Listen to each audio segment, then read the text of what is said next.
అమిత్ షా గారి మీద మోడీ గారి వీడియోలు, అమిత్ షా గారి వీడియోలు మార్పు చేసి ఫ్యాబ్రికేట్ చేసి వాళ్ళ నాయకులందరూ తెలంగాణ కాంగ్రెస్ పార్టీ కూడా హ్యాండిల్లో పెట్టింది, సోషల్ మీడియా హ్యాండిల్స్లో. జీవన్ రెడ్డి గారు ఆయన హ్యాండిల్లో పెట్టిండ్రు, ఆయన మీద కంప్లైంట్ ఇచ్చింది. ఇప్పుడు ఆయన సభ్యత్వం మన ఈ అభ్యర్థిత్వం క్యాన్సిల్ చేయాలని ఎలక్షన్ కమిషన్ ఆఫ్ ఇండియాకి కంప్లైంట్ చేయడం జరిగింది. అమిత్ షా గారు స్పీచ్ని మార్చి పెట్టడం జరిగింది. ఆయన వయసుకు తగ్గుతుందా అండి మీడియా మిత్రులు? జీవన్ రెడ్డి గారు మీ వయసుకి ఇటువంటి పనులు తగ్గుతాయా? మీ వయసు 75 సంవత్సరాలు, మీరు 15వ సారి ఎలక్షన్ నిలబడుతున్నారు. మీరు చేసే పనులు ఇవేనా? మీరు 45 సంవత్సరాల సుదీర్ఘ రాజకీయ జీవితంలో ఏం చేశారు చెప్పమంటే ఇప్పటిదాకా ఒక్కడు చెప్తలేడు. ఆయన జగిత్యాల నుంచి ఉన్నారా? యువమోర్చా కార్యకర్తలు ఉన్నారా? ఇక్కడ ఉన్నారా? జగిత్యాలకి లక్షణాలు ఉన్నారా? ఉన్నారు. జరవాలని చెప్తారా? ఒకళ్ళు రండి పైకి రండి, ఒకళ్ళు రండి పైకి. వస్తలే దా మా యువమోర్చా అధ్యక్షుడు దా. 45 సంవత్సరాలల్లా 15 సార్లు ఎలక్షన్లు నిలబడ్డారు. ఇప్పుడు సిట్టింగ్ ఎమ్మెల్సీ ఉన్నాడు. 45 సంవత్సరాల జీవన్ రెడ్డి గారు జగిత్యాలకి ఏమైనా చేసిండ చెప్పుకోదగ్గ పని ఏమని చెప్తే ఇక్కడ దగ్గర చెప్పు. ఏం చేయాలి? కార్యకర్తలు పనిచేసిన వాళ్ళ మీద భుజాల మీద చేసి పనిచేసిన వాళ్ళని బొంద పెట్టు తప్ప చేసింది ఏం లేదు. అంటే ఆయన అన్నదానిలో వాస్తవం ఉన్నది. 15వ సారి ఎలక్షన్లు నిలబడుతున్నాడు. ఒక్క కాంగ్రెస్ కార్యకర్తకి పెరిగే అవకాశం ఇచ్చిండా? ఆయనకు జాగిచ్చిండా? నేను ఇలా మీరందరూ యువమోర్చా కార్యకర్తలు అందరూ ఉన్నారు, మీరు నన్ను 6 ఏళ్లను చూస్తున్నారు. ఇవాళ భారతీయ జనతా పార్టీ అసెంబ్లీ స్థాయిలో కాంగ్రెస్కి ఎన్ని ఓట్లు వచ్చినాయో, బీఆర్ఎస్కి ఎన్ని ఓట్లు వచ్చినాయో మనకు కూడా ఇంచుమించు అన్ని ఓట్లు వచ్చినాయి.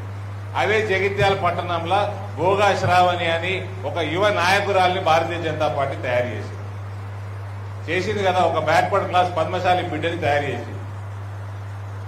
ఆయన జీవన్ రెడ్డి గారు యువకులను ఎందుకు ప్రోత్సహించారండి? ఆయన ఎందుకు నిలబడుతుంది ఎలక్షన్ ప్రతిసారి? వస్తే వాళ్ళ రేపు పొద్దున వాళ్ళ వ్యవస్థ. సరే ఏం పని చేసిండు చెప్పు? జగిత్యాలకి ఏం చేసిండని ఒక్కటి. ఇప్పుడు మనం 3 ఏళ్లలో ఒకటి పసుపోటు ఇస్తాను బాడీ ఇచ్చి ఇచ్చిన మాట అలా నేను చేసిన అని అందరికి తెలుసు. జీవన్ రెడ్డి ఏం చేసిండు? జీవన్ రెడ్డి ఏం చేయలేడన్నా. ఈ 15-20 సంవత్సరాల నుంచి 45 సంవత్సరాల నుంచి చేసిన అభివృద్ధి ఒకటి. నువ్వు కొట్టినావా? మేము ముడ్డక ముందర నుంచి ఎమ్మెల్యే ఉన్నాడు కదా. ఏం చేసిండు చెప్పు? చెప్పుకోదగ్గర ఇక్కడ ఏబీవీపీ నుంచి వచ్చిన మహీందర్ ఇలా యువమోర్చా అధ్యక్షుడు. రామన్న గోపన్నని సంపినోని తీసుకుపోయి ఇంట్లో దాచిపెట్టిండు. మధుసూదన్ గౌడ్ని సంపినోని తీసుకుపోయి ఇంట్లో దాచిపెట్టిండు జీవన్ రెడ్డి. ఇది ఇవాళ ఇంకా ఎవరైనా జగిత్యాల వాళ్ళు ఉంటారు, రండి పైకి రండి. ఏం చేసిండు జీవన్ రెడ్డి అడుగుదాం. 45 సంవత్సరాలు ఏం చేసిండు చెప్పండి? ఆయన ఎమ్మెల్సీ ఉన్నాడు. ఇవాళ ఎమ్మెల్సీ ఉండి గ్రాడ్యుయేట్ కాన్స్టిట్యున్సీకి వెళ్ళి నిలబడ్డాడు, గెలిచిండు. 4 ఉమ్మడి జిల్లాలు, ఆదిలాబాద్, నిజామాబాద్, కరీంనగర్, మెదక్. ఈ 4 జిల్లాలు ఏమైనా తిరిగిండా? గ్రాడ్యుయేట్లు గత 5 సంవత్సరాల నుంచి కేసీఆర్ పాలనల, ఇప్పుడు 6 నెలల కాంగ్రెస్ పాలనల నోటిఫికేషన్ లేదు, ఉద్యోగ అవకాశాలు లేవు. ఎన్నడన్నా రోడెక్కిండా జీవన్ రెడ్డి గారు? ఎన్నడన్నా రోడెక్కిండా?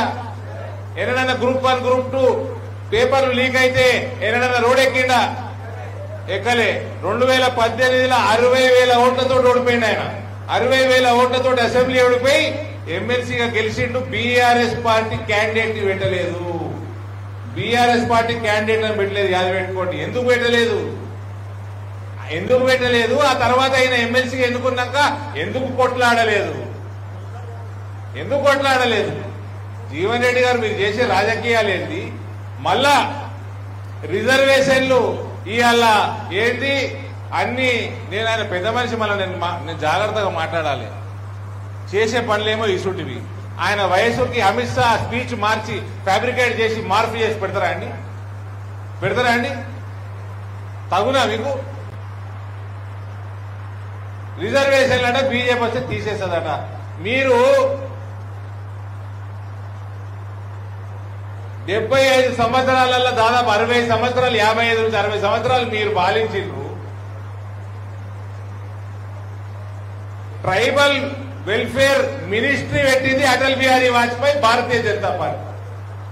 ఇవాళ ఎకనామికల్ వీకర్ సెక్షన్స్ కి, అగ్రవర్ణాల్లో ఉన్న ఎకనామికలీ వీకర్ పేదలకి 10% రిజర్వేషన్ ఇచ్చింది Bharatiya Janata party. Reservation పెంచుతున్నది Bharatiya Janata party. Amit Shah గారు, మోడీ గారు పదే పదే చెప్తున్నారు, మేము తుర్కోళ్ళది, మేము రిజర్వేషన్లు కట్ చేస్తాం, ఎస్సీ ఎస్టీ ఓబీసీలకి పెంచుతాము అని. బాజాప్త మీడియా ఉన్నది, తుర్కోళ్ళ రిజర్వేషన్ కట్ చేస్తాం, ఎస్సీ ఎస్టీ హలో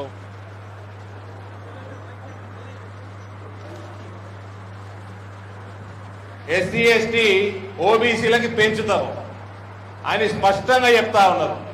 ఈ జీవన్ రెడ్డి గారు ఏమన్నారండి, వెనుకబడ్డ అగ్రవర్ణాలకి రిజర్వేషన్ నరేంద్ర మోడీ గారు కల్పించినప్పుడు అగో మేము రెడ్డిలం 5% ఉన్నాం, మాకు 10% రిజర్వేషన్ ఇచ్చిండు మోడీ, మాకు ఎందుకు అంటున్నాయి, మాకు ఎందుకు అంటున్నాడు. మళ్ళా కాపోల మీటింగ్ పోతాడు, మనం అందరం కాపోలమే అంటాడు. మళ్ళా వెలుమ సామాజిక వర్గానికి సంబంధించిన మీటింగ్ పోయి మనం అందరం ఓసీలము, మనం అందరం కలిసి ఉండాలి అంటాడు. మళ్ళా బీసీ కార్యక్రమాలకు పోయి రెడ్డిలకు ఎందుకండి రిజర్వేషన్, ఎందుకండి బీసీలకు రిజర్వేషన్ పెంచాలి అంటాడు. మళ్ళా సరే ఇవన్నీ అయిపోయి ఎంతో ఎత్తు, మళ్ళా తుర్కోలతోటి పోతాడు, సిఐఏకి వ్యతిరేకంగా వాళ్ళు ఉద్యమం చేస్తుంటే టోపీ పెడతాడు, మొత్తం రెడ్డిలని, బీసీలని, కాపోలని, వెల్మోళ్ళని అందరినీ మర్చిపోతాడు. మర్చిపోయి ఆజాదీ ఆజాదీ. అరే నీ వయసేంది, నువ్వు చేసే పనేంది, నీ వయసేంది, నీ చేసే పనేంది జీవన్ రెడ్డి గారు. పాకిస్తాన్, ఆఫ్ఘనిస్తాన్, బంగ్లాదేశ్ నుంచి ఎల్లగొట్టబడిన హిందువులకి ఈ దేశం పౌరసత్వం ఇస్తే మీకేంది నొప్పి, మీకేంది నొప్పి? హిందువులకు ఇస్తేనట రోహింగ్యాలకి, బంగ్లాదేశ్ ముస్లింలకు కూడా ఇయ్యాలన్నట, వాళ్ళకు కూడా పౌరసత్వం ఇయ్యాలన్నట. అంటే ఎటువంటి వాళ్ళు అంటే మొత్తం ఎస్సీ ఎస్టీ బీసీ రిజర్వేషన్లు మొత్తం కాంగ్రెస్ పార్టీ తీసేసి తుర్కోళ్ళకు అప్పచెప్పే పని మీద కాంగ్రెస్ పార్టీ ఉన్నది. ఇవాళ రాహుల్ గాంధీ కుల్లా చెప్పి మన అందరిని ఎక్స్రే చేస్తారట, మన ఇండ్లని ఎక్స్రే చేస్తారట, మనకున్న ఆస్తులన్నింటినీ ఎక్స్రే చేస్తారట, ఎవరికి ఎంత ఉండాలో నిర్ణయిస్తారట, మిగిలిందంతా కూడా తుర్కోళ్ళకి ఇస్తారట. రేవంత్ నీకున్న ఆస్తిలో సగం తుర్కోళ్ళకి ఇచ్చినాక మాట్లాడు.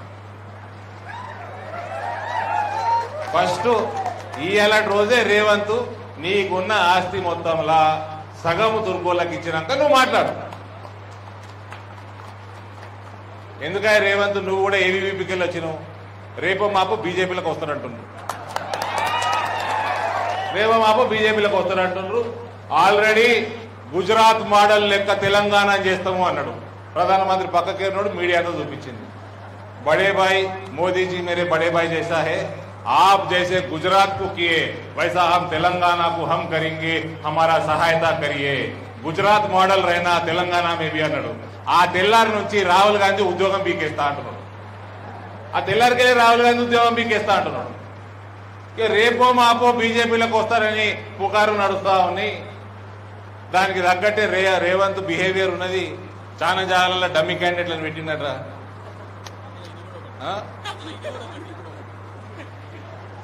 చాలా జాగాలలో డమ్మీ క్యాండిడేట్లను పెట్టినట్రా. నేను ఒక మిత్రుడిగా అయితే నేను ఆహ్వానిస్తానని చెప్పిన బీజేపీలకి. ఫైనల్ గా నడ్డా గారు నిర్ణయం చేయాలి, మిత్రుడిగా అయితే నేనైతే రమ్మని చెప్తున్నా.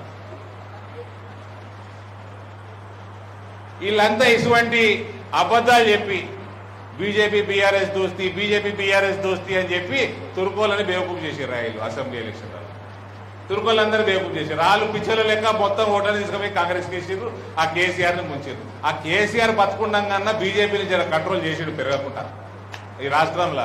ఆయనతో ముసలోని ముంచిర్రు. కాంగ్రెస్ వాడు ఎక్కడ కూడా బీజేపీని కంట్రోల్ చేయలేడు. ఎడయేతుడు దేశం కాంగ్రెస్ మొత్తం కాలవుతున్నది. ఈడ కూడా రేవంత్ కూడా కాంగ్రెస్ ఖాళీ చేసి బీజేపీలోకి వస్తాడు.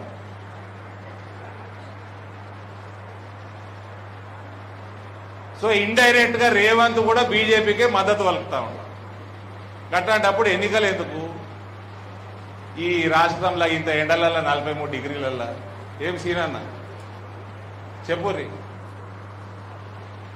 ఎందుకు 43-44 డిగ్రీలలో ఎందుకు? ఇంకో విషయం, ఎన్ఆర్ఐల విషయం. ఎన్ఆర్ఐల మీద ఎక్కడ లేని ప్రేమ పుట్టుకొని వచ్చింది జీవన్ రెడ్డి గారికి.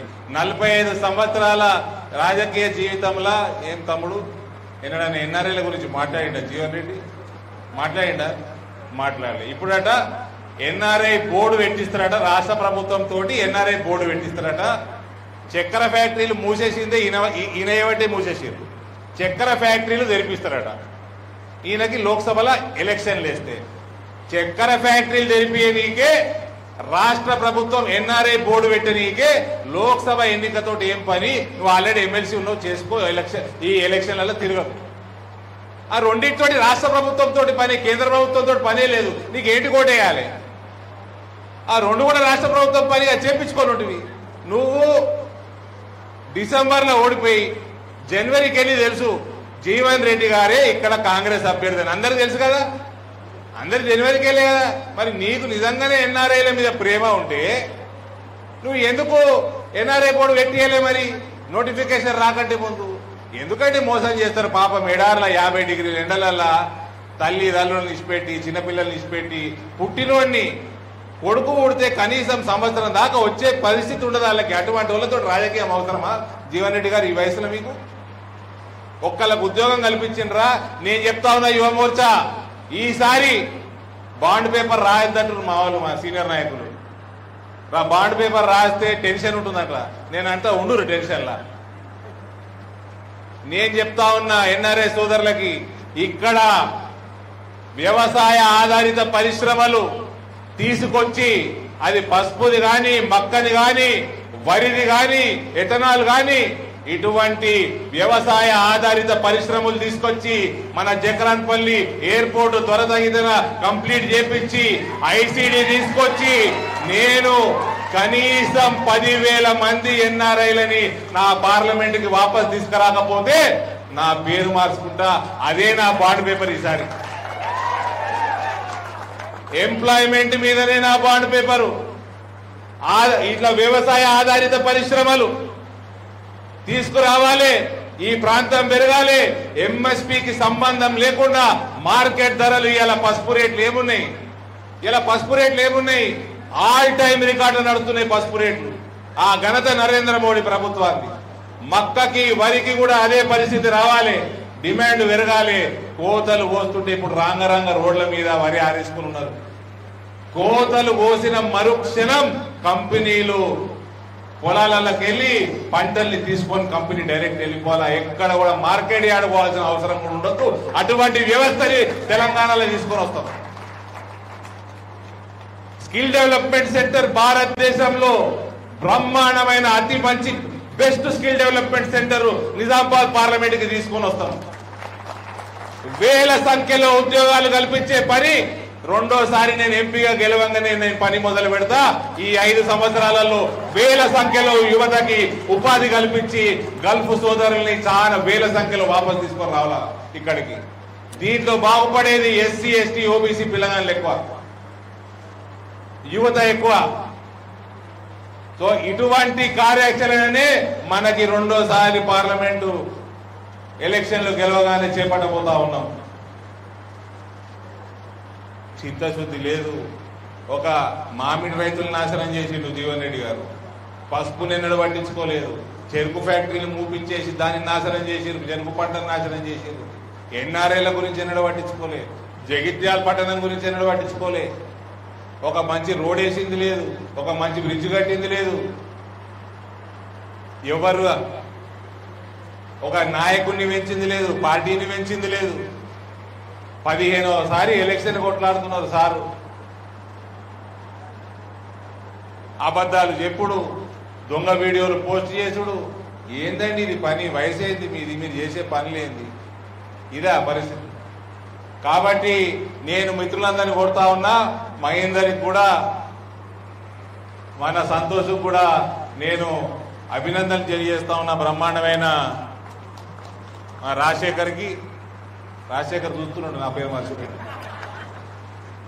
మీ అందరికి కూడా అభినందనలు తెలియజేస్తా ఉన్నా. బ్రహ్మాండంగా యువమోర్చా కార్యకర్తలు ఈ రకంగానే పనిచేసి నరేంద్ర మోడీ నాయకత్వాన్ని మన ప్రాంతంలో ఇంకింత బలపరిచి పెద్ద మెజార్టీ తోటి బీజేపీని గెలిపించాల్సిందిగా మీ అందరి అభ్యర్థిస్తూ సెలవు తీసుకుంటున్నా. భారత్ మాతాకి.